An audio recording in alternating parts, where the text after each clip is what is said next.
Ang bilis po talaga ng panahon. Sabado na naman, weekend na naman.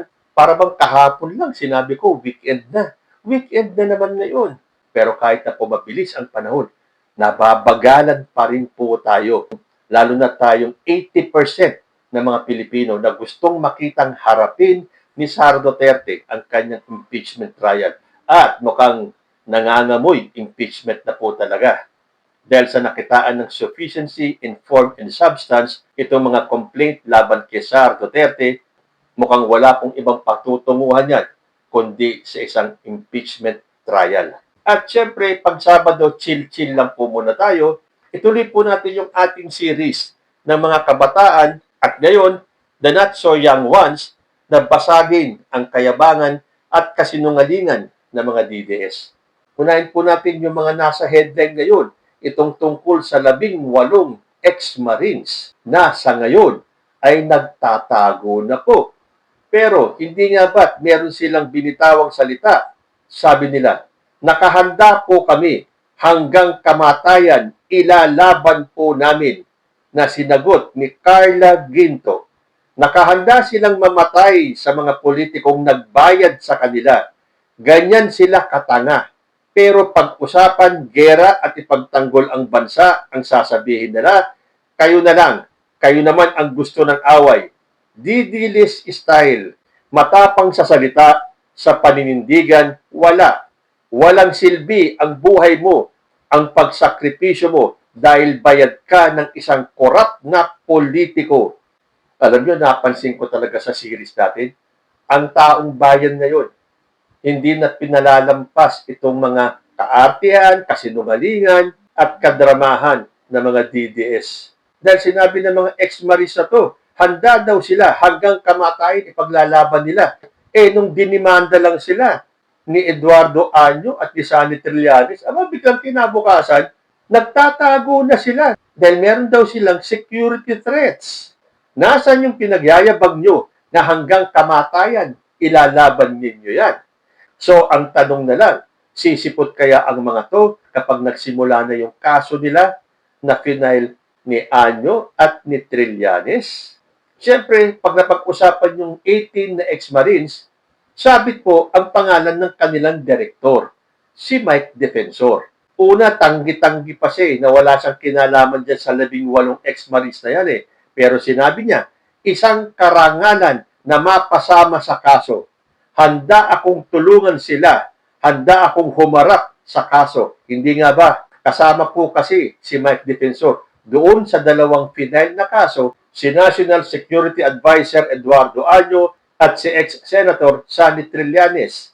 Tingnan natin, sisipot kaya itong mga ito o mag-aala orly gotesa silang lahat? Singit po natin si Greco Belgica.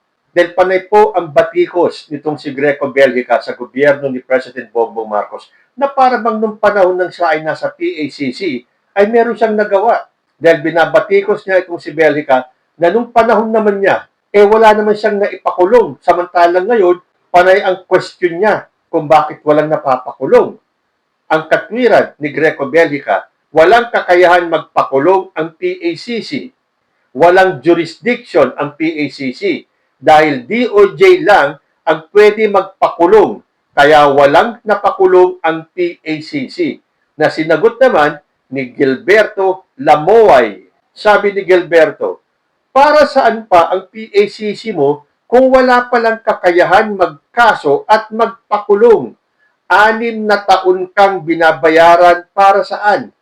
Wala daw kakayahan magpakulong, pero yung sa LTO na fixer na matanda, pinakulong mo. Maliit na tao, kaya mo. Pag opisyal ng gobyerno at kaalyado mo, walang jurisdiction na magpakulong. Tama pala ang desisyon ni BBM na buwagin ang PACC dahil nasasayang lang ang tax ng taong bayan, pangbayad dyan. Sa pulka dyan, Greco Belgica. At syempre, sa mga nagdaan nating series, hindi po pwedeng wala ang pangalan ni Rowena Guanzon. Bumanat na naman itong napakagaling na attorney. Ito po yung tungkol sa bagong footbridge na ipinalit doon sa lumang napakataas na bridge sa panahon ni Rodrigo Duterte. Sabi ni Guanzon, nagkakagulo na tayo kakaisip sa mga balita sa grabing pagtaas ng petrolyo tapos yung presidente natin nasa footbridge. Ito talaga mga DDS, lalo na itong si Rowena Guanzon.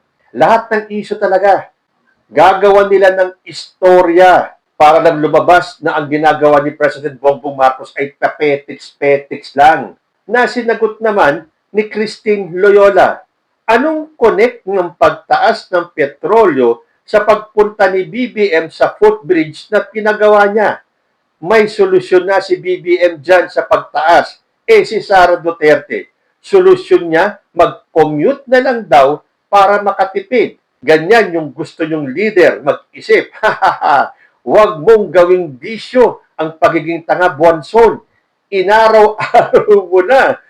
Yung si Sara Duterte kaya, hanapin mo, hindi yung nagtatrabaho na presidente ang ginagawan mo ng kwento. Tapos, hirap i-connect ng sinabi mo. Di ba nga? May magagawa ba si President Bongbong Marcos sa pagtaas ng petrolyo at ng gasolina, lalo na at may digmaan ngayon? So, diyan nyo makikita na kahit na anong talino ng isang abogado kapag napunta sa kwadra ng mga Duterte, nabobobo bigla. Isa pa tong si Kiko Barsaga. Sabi niya, walang eroplano para sa mga OFWs natin na binobomba, pero ang mga buhaya lahat may private jet na binasag ni Jeric Espinosa. Malamang, wala. Hindi ka ba nakikinig sa sinabi ni PBBM? Ano ka ba, tanga? Or bobo lang? Paano ka makapagpadala kung maraming mga missile nagsiliparan sa airspace sa Middle East? Common sense. Basta may masabi lang kayo at may lumabas lang sa utak ninyo, pero hindi nyo ginagamitan ng kahit onting utak. Akala nyo, tama na yung mga pinagsasabi nyo? Sa tingin niyo, mga Pinoy lang, mga naapektuhan doon sa Middle East? Pag buhaya daw, may private jet. Anong connect? Sino naman ang korap ang nasa Middle East? Daig nyo pa ang baliw. Totoo yan. Ang mga DDS po talaga, kahit na anong talino nilang nilalang, kapag sila ay napunta na dyan sa kabilang kampo, nawawalan po sila ng wisyo. Basta, makapanira lang sila. Dagdagan pa natin yung statement ni Kiko Barsaga. Sabi niya, namamatay ang mga Pilipino sa Middle East, tapos inuuna pa rin nila ang impeachment. Itong mga taong ito, ano kaya ang gusto nilang gawin? Parang si Rowena Guanzon yan eh. Gusto tumigil lahat ng mga aktibidades, lahat ng galawan sa gobyerno at magtuon dito sa giyera. Na sa ngayon, wala naman tayong magagawa. Buti nga eh, ang balita ngayon, marami na po ang nakauwing Pilipino. Pero, ito mga DDS, ipapasok pa rin nila yung impeachment para bang wag na natin gawin yan dahil may digmaan. Ano klase tayong gobyerno? Magfo-focus tayo sa isang issue at pabayaan na natin yung iba? O gusto niya lang talagang pagtakpan ang impeachment? Sagot sa kanya ni Joros Miliandro, anong gusto mo? Kakalimutan na lang natin ang mga issues sa bansa na mag-focus tayo dun sa gera sa Middle East? Kumbaga, kahit may nagnakaw sa Bangko Sentral ng Pilipinas, kalimutan na lang natin dahil may namatay na Pilipino sa Middle East. Nasa gobyerno ka. Dapat alam mong may mga ahensya tayo na gagawa ng paraan sa nangyari doon. Para saan pa ang iba't ibang ahensya natin kung sa isang issue lang tayo focus. Gong. Buti pa ang ating mga kababayan, lalo na yung mga kabataan. Bukas ang kanilang isipan. Hindi katulad dito mga DDS. Talagang lahat ng issue, gagawan nila ng istorya para maging negative ang dating sa taong bayan. Para magmukhang weak si President Bongbong Marcos. Weak? Hindi nyo nga mapabagsak. Matatapos na ang kanyang termino, siya pa rin ang presidente. Isa pa na biglang nagparamdam, ito pong pamunuan ng Iglesia ni Cristo. Nung pumutok na yung impeachment case ni Sara Duterte, bigla silang naghanap ng kasagutan doon sa katanungan tungkol sa korupsyon sa ating bansa. Sabi ni Brother Edwin Sabala, sa halip na ang mga salarin ang hanapin at usigin, ang mga nagbibigay ng impormasyon at tumitistigo laban sa kanila ang mga kinakasuhan at ginigipit. Yan po ay tungkol sa 18 ex-Marines na para bang nagsalita lang at nag-alasaldi ko, ang gusto nila ay paniwalaan kagad nang wala ng investigasyon. Para bang ang sinabi nila, yun na yun. Bible truth na yun. Ganun ang gusto ng mga DDS eh. So ang sinabi ni Brother Sabala, imbis daw na hanapin ang mga salarin, hanapin at usigin, yung pa daw nagbibigay ng impormasyon at tumitistigo laban sa kanila, ang mga kinakasuhan. Aba, dapat lang siguro kasuhan para lumabas ang katotohanan. Dahil pag may kaso na, mapipilitan silang magsabi ng katotohanan. Sagot sa kanya ni Diana Agipoto, paanong hindi sila kakasuhan? Puro fake witness, fake information. Si Trillanes, sinabi nila na tumanggap ng pera, tapos kinabukasan, binawi nila ang sinabi nila. At si De Lima, kasama din sa listahan nila na tumanggap ng pera, kinabukasan din, binawi din nila na nag-error daw ang sabi ng Attorney Tabogo. Ngayon, gusto mo kaming maniwala sa istorya ng 18 marites? Puro kasinungalingan at hindi nila pinanindigan ang mga sinabi nila?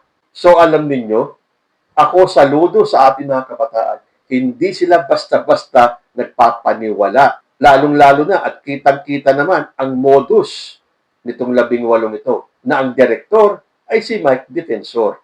Ano pa ba ang aasahan natin kapag gumalaw si Mike Defensor? Sa bagay, sa bawat kilos naman ni Mike Defensor ngayon, olats naman siya lagi. At ang pinakahuli natin, siyempre isa pang hindi nawawala sa listahan natin, si Senator Robin Padilla.